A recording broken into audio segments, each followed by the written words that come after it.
Carl Jung once suggested that a woman's soul holds mysteries the world may never fully grasp. Mysteries not written in books, not spoken aloud, not easily seen.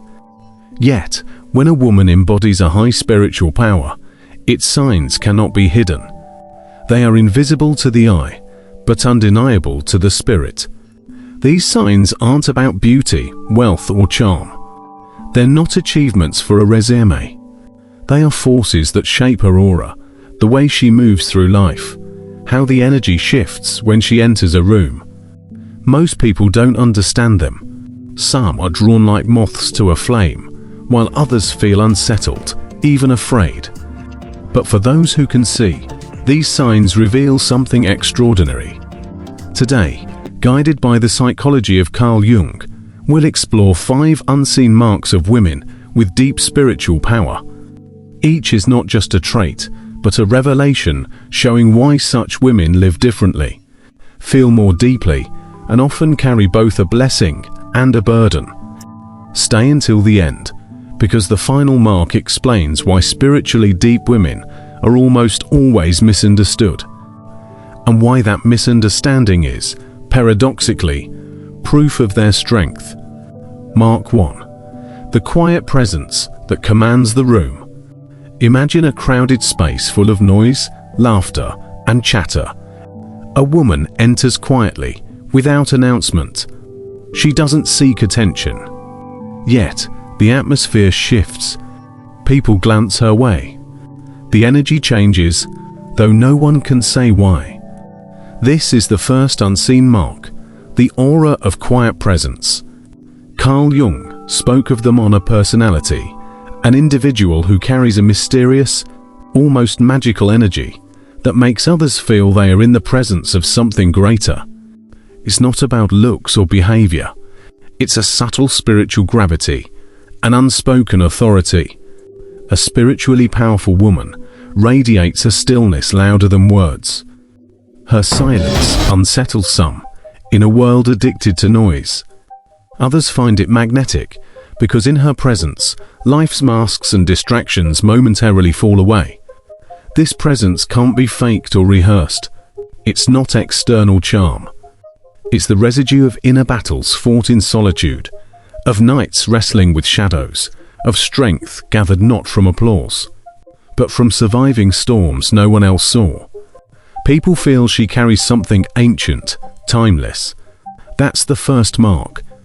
But Jung would say, presence alone isn't enough.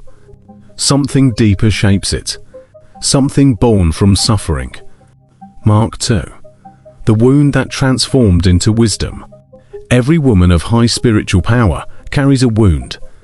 Not a small one, but a wound so deep it forced her into a dialogue with her own soul. It might be a profound loss, a betrayal, a painful childhood, or the loneliness of never being truly understood. Carl Jung called this the wounded healer archetype.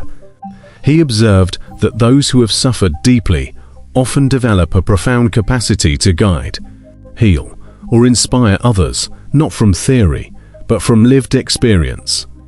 For her, the wound isn't erased, it's transformed. While others hide their scars, she integrates hers. They become her shield, a reminder of what she has overcome. So, when she looks at another's pain, she doesn't flinch or judge. Her eyes alone say, I have been there, and I survived. This is why people trust her, confide in her, feel safe in their brokenness around her. She speaks from fire, not from theory. The wound became wisdom. The pain became power. And this gives her presence its weight. But there's another mark, one that explains her piercing vision. Mark 3. The intuition that sees behind the mask. Carl Jung spent his life exploring the unconscious, the vast ocean beneath our behavior where motives, fears, and truths are hidden. A spiritually powerful woman is deeply connected to this realm. Her intuition isn't just a feeling, it's vision. Perception sharpened by silence, suffering, and sensitivity. She sees beyond appearances, She notices the trembling hand behind a confident smile, the flicker in the eyes that betrays a lie, the tension between spoken words. This intuition can unsettle others. They sense she sees them more clearly than they see themselves. Masks crumble, pretenses collapse. Some are drawn to this, longing for truth. Others retreat, afraid of what she might reveal. But her intuition isn't a weapon. It's a light, a mirror. She doesn't seek to expose with cruelty, but to reveal in order to heal. Jung wrote, "The meeting of two personalities is like the contact of two chemical substances. If there is any reaction, both are transformed." Meet a woman with this intuition, and you cannot leave unchanged.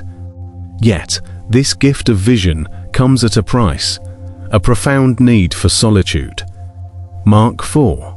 The sacred relationship with solitude. We live in a time where solitude feels like a punishment. People run from silence, drowning in distractions and noise. But a spiritually powerful woman is different. She embraces solitude not as emptiness, but as fullness. Carl Jung saw solitude not as isolation, but as the sacred chamber where the unconscious whispers its truths. He believed that without solitude, one cannot hear the soul.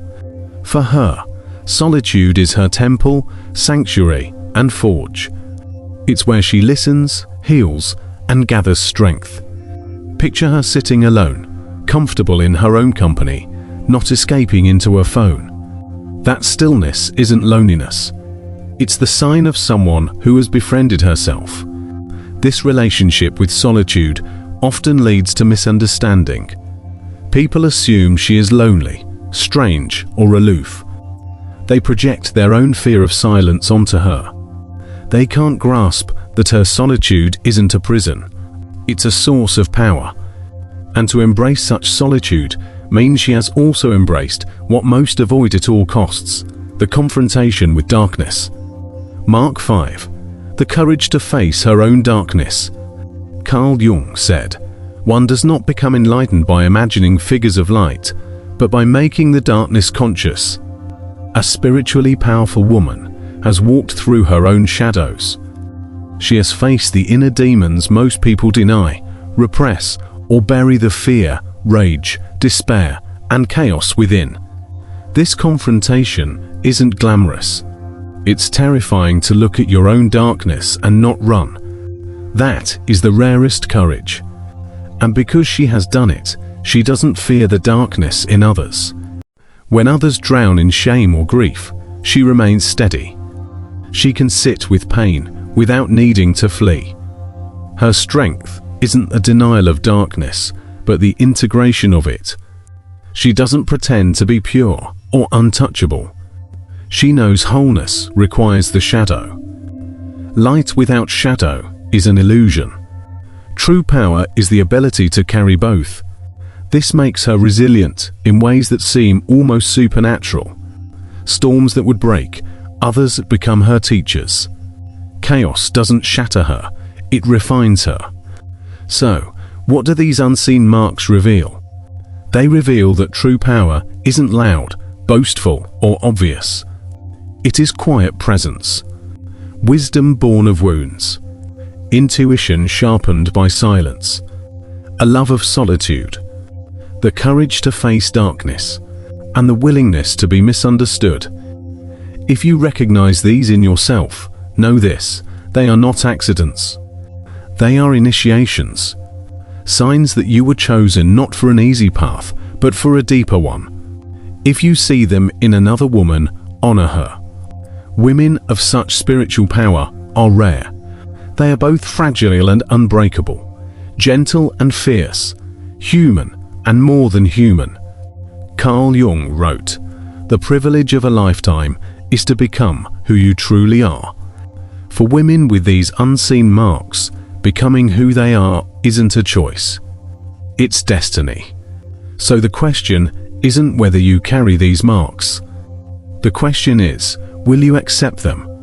Will you live them fully, even when misunderstood, even when alone, even when the weight feels unbearable. Because if you do, you'll discover what Jung always hinted. The deepest power of the soul is not to escape suffering, but to transform it into light.